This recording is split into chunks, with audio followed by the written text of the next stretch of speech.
Hi there. Hi, thanks for being patient and thank you so much for taking the time to join us.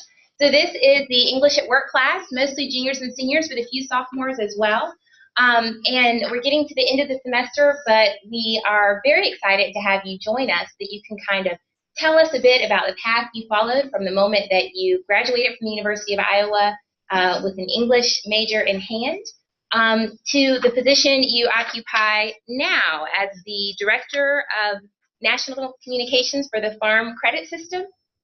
Yes, that's correct. Well, thank you for having me. I am honored to be here, and I'll apologize in advance because Bridget Marshall's career path sounds like it might be a little more entertaining and enjoyable for the students than mine. But that said, I am quite happy with where my English degree has taken me since I graduated from the University of Iowa. And how about those Hawkeyes? 12-0? Yes. No. Yes. There. So I graduated from the University of Iowa in 1999, and I was a double major in English and Spanish. Spent a lot of time in EPB, which I think that's where you are right now, but I'm not positive. We are. Yes, I spent a lot of time there. And honestly, it's true what they say. College was the best 4 years of my life. Are you having some technical difficulties? Just ignore us. Just ignore us. We can still see you. Okay. All right. Truly, those were the best days of my life, and to create a foundation there. Major that has really set me up for success for my whole life. That said, on graduation day, I had no idea what I was going to do.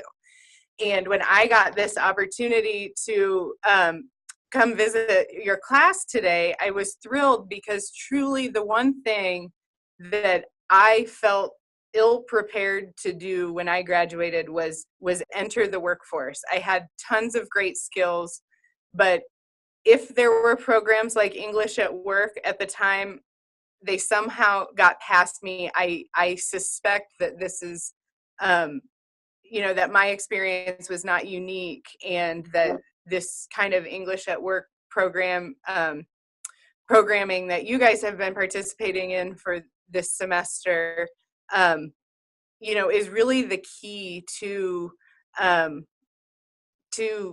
helping you feel better prepared to go out in the workforce.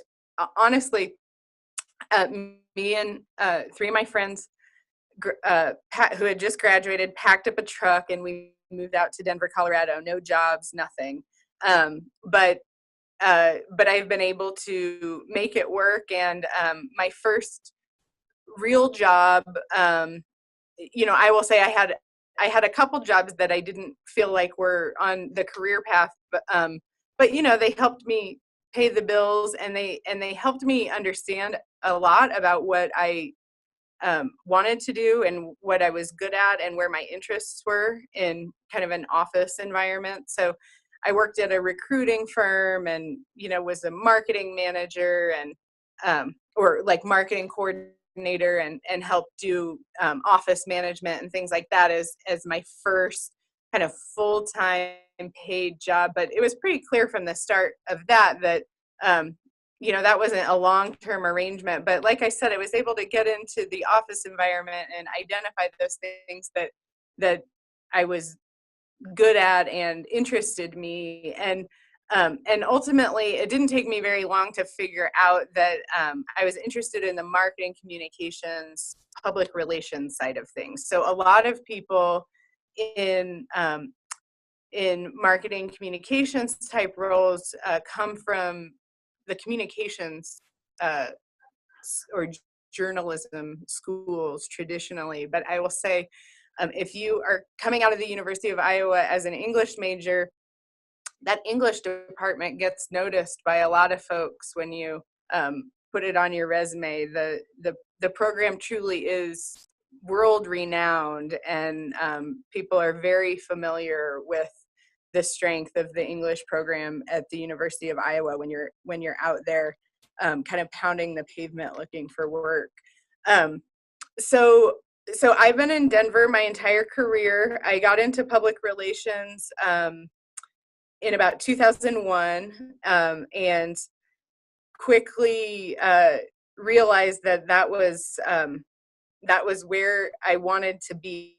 And I started in the political side of things. So I was creating direct mail, and this was a time when the internet was not like an everyday type marketing tool like it is now. So really, when I was at the University of Iowa, while I was in the English department, I was squarely focused on kind of that intersection between the analog and digital world. So I did a lot of work in studies in the literature side of things, but really where my strength and my passion was were I can specifically pinpoint a class that I had my freshman year. It was an honors English seminar with a visiting professor, and it was about digital communications, and our assignment was to build a website. And this was in 1995. So maybe some of you were just little tykes at that time. But that was where I learned that and was always interested in the digital space, but really, had an eye towards working in the digital space once I graduated from college. So I'll always remember, I don't remember this professor's name, but she was a visiting professor from New York, and she stood up in front of our class, not much different than the class I'm looking at right now, and told us that hyperlinks were going to change our lives. And I thought it was just the craziest thing. But it truly, every time I'm at the office and I'm adding links to my content and clicking through links to follow paths of information that exists on the internet, I always remember that I heard it there first, that hyperlinks were going to change our lives. So, and they really have. And I have been able to take my strong writing foundation, and I did eventually go back and get my master's degree in technical communications management from Colorado State University. I worked full time and did an evening program. But that was really at a time when I had identified that this technical communications piece was what I was interested in doing for my career, and the master's degree just really helped position me to progress through the organization I was in, and help me work towards some of the higher level public relations jobs that I've had. I've been with Farm Credit now for 5.5 years, and I worked in public relations prior to that at an auto finance company, and I worked for the Restaurant Association for about a year, and then in telecommunications, I worked in the corporate communications department for Quest prior to the merger with CenturyLink. And right before the CenturyLink merger, I was working at Quest in corporate communications, really focused on building their first social media program, which was customer service focused.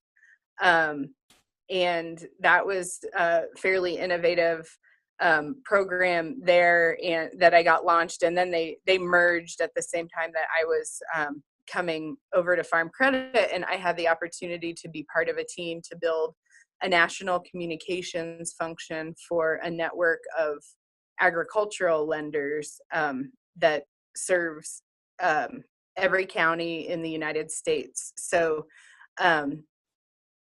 So now I work a lot with farmers and ranchers, and we work to tell the story of agriculture to a broad audience. I have a broad scope of responsibilities here in my role at Farm Credit. Our home base, I manage farmcredit.com. So I built a digital communications infrastructure that helps us communicate with external audiences as well as internal audiences. A big part of that website is password protected resources for Farm Credit employees who work all over the country.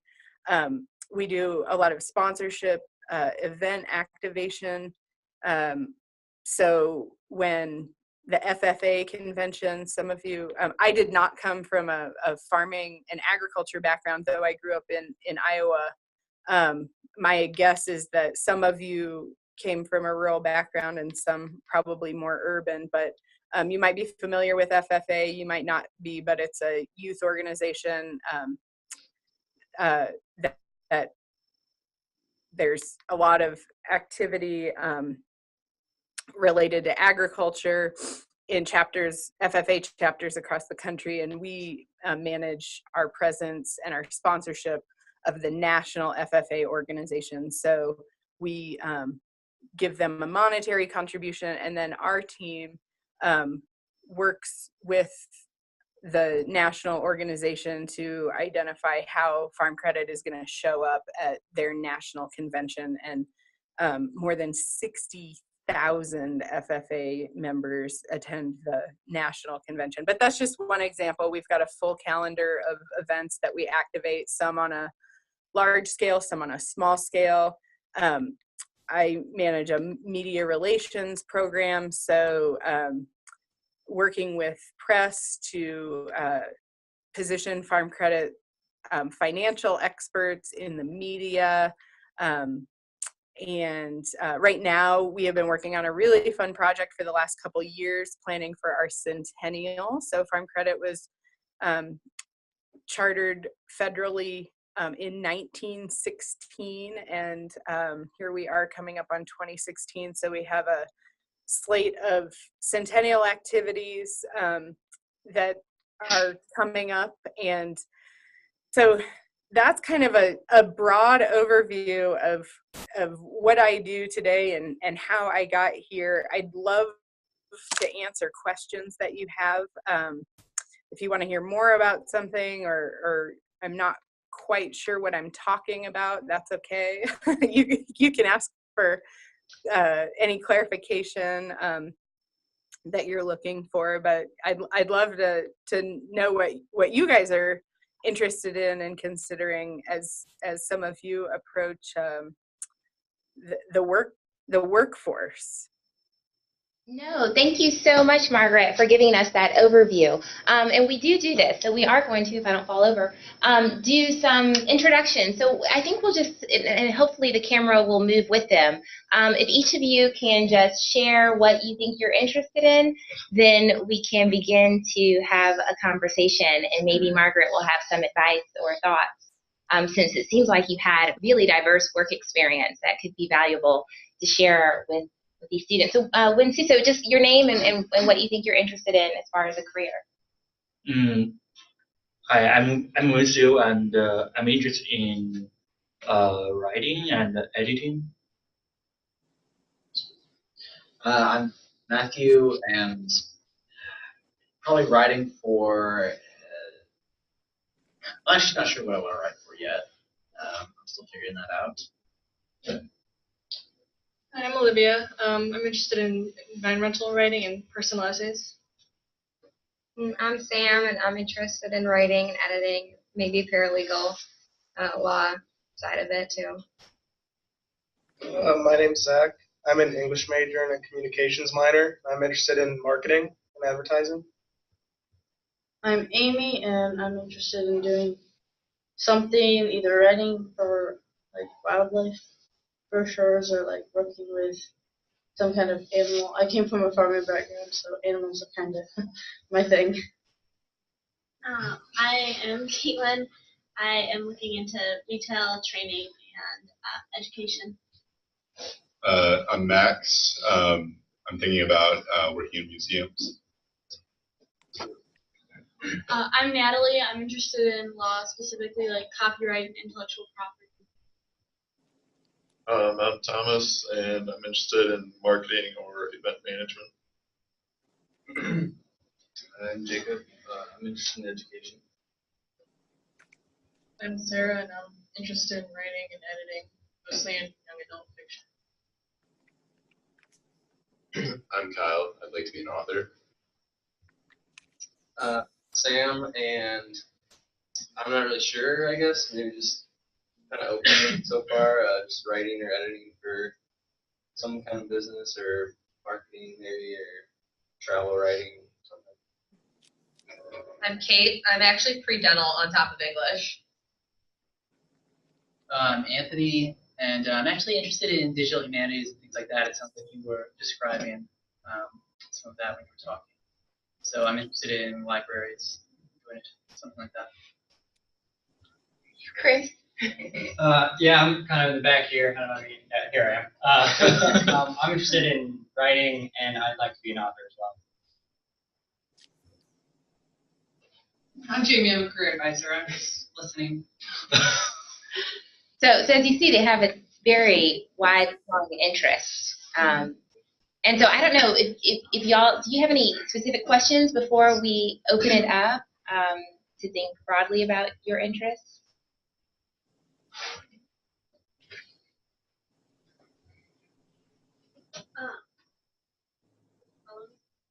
When you first moved to Colorado, did you get a job right off the bat? Did you live with the friends that you drove out there with? What did the beginning of that period look like? Oh, it was quite an adventure. There were four of us, and there were four of us, and two of us shared an apartment. And I had worked 3 jobs in Iowa City to save up money to move to Denver, knowing that I didn't have a job lined up. And I did, let's see, I moved out here August 15th, 1999, and and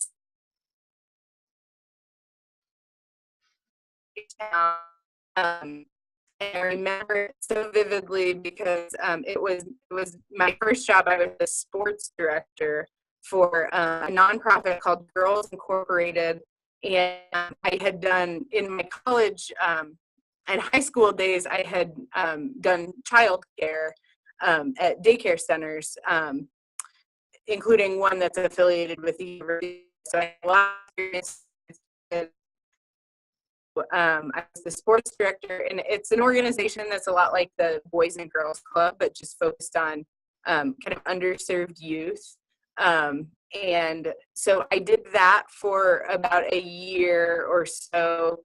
And then I got my first office job. But the market for employment was really, really tough the year that I came out. The .com bubble was just bursting, and there was just it went from a really prime time for college graduates to find work to a really, really challenging time.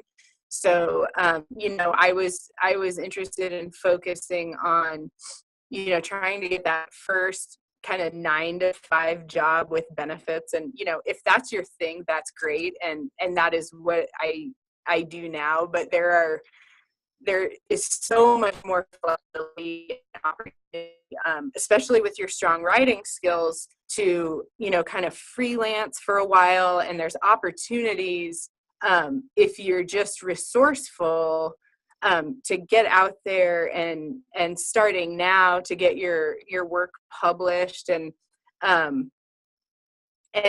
not like academic journal published, but start a blog if you don't already have one, or contribute to a blog on a topic that is of interest to you. And one of the things that I've been really interested in, and you guys may know more about this than me, but a couple of the young people that I know that are interested in writing right now contribute to this college written publication called Odyssey. Is this something you're familiar with? I see heads nodding. Okay. Kind of new to me, but I've really, I mean, having an outlet like that, well, you know, almost all of you said you're interested in writing and editing, and I probably glossed over, you know, how much of my job is, I do more editing now than I do writing, but I came into the workforce with my English degree with a really solid grasp on writing, and that was kind of my foundational skill. And I will say that it's really encouraging to me to hear that so many of you have an interest in writing and editing, because there is no shortage of a need out there for those skills. And I heard somebody specifically say that they came from a farming background and they like animals. And specifically, I'm new to this agricultural communications scene. And for all of you who mentioned writing, editing, marketing, digital, humanities, I think I heard somebody say, all of those things are available in a variety of careers, you know, across any industry. But I've been in the agriculture industry for the last 5.5 years, and it's really opened my eyes to, you know, a whole slew of you know, organizations and businesses. Whether there's a lot of nonprofit kind of industry groups, there's you know, corporations, there's cooperatives. Farm Credit is a cooperative. There's farm credit organizations in every state across the country, and we employ marketing and communications professionals. So I will say that we employ a lot more people on the lending side, but every farm credit organization has at least one marketing person. And in some cases, the farm credit organization that serves Nebraska and Iowa is based in Omaha. They're our largest one, and they have a good sized corporate communications department that collectively there's folks that cover off internal communications, external communications, media relations, marketing, you know, graphic design. And not only are there the in-house positions, there's a lot of opportunity for these skills in the agency environment. So I worked in a political consulting agency. That was my first PR job. And the agency side can be, you know, really an interesting, fast-paced, dynamic type space as well. So, so yeah, if one of the things since I've been at Farm Credit is we work with a large numbers of college students in a variety of ways, but most of the ag schools are the land grant universities that have an ag school. So I'm always connecting with these folks from Iowa State, wondering, where are all my University of Iowa graduates in the ag industry? We are few and far between, but the affiliation with the state of Iowa and the importance of farming and agriculture in the state of Iowa, as well as the strength of the University of Iowa's English department, those are some really solid skills that can help you network your way into a conversation, solid connections rather, that can help you network your way into a conversation with some of these hiring managers. But do check out farmcredit.com. We put all our careers up there. And so, like I said, the marketing and communications jobs aren't abundant in numbers, but they do exist. And we've got large organizations in Omaha, in Louisville, and we've got our funding corporation, you know, in Jersey City, and our lobbying group based out of DC. So there's a really decentralized network of organizations who all have communications needs and have needs for strong writers. when I was at Quest, I did a lot more writing than I'm doing now. I do a lot more editing than I do writing because I'm managing a content program that includes about a dozen content channels that we're producing content for and publishing on a regular basis. So I'm doing a lot more reviewing and editing and farm out the writing piece to largely a freelance writer, and I have a couple people on staff that do writing for me. So there is tons of opportunity to get out there and hone those skills. And I would encourage you to consider, if you're not already contributing to an online publication like the Odyssey. I'm probably sounding really old. It's probably not called the Odyssey, but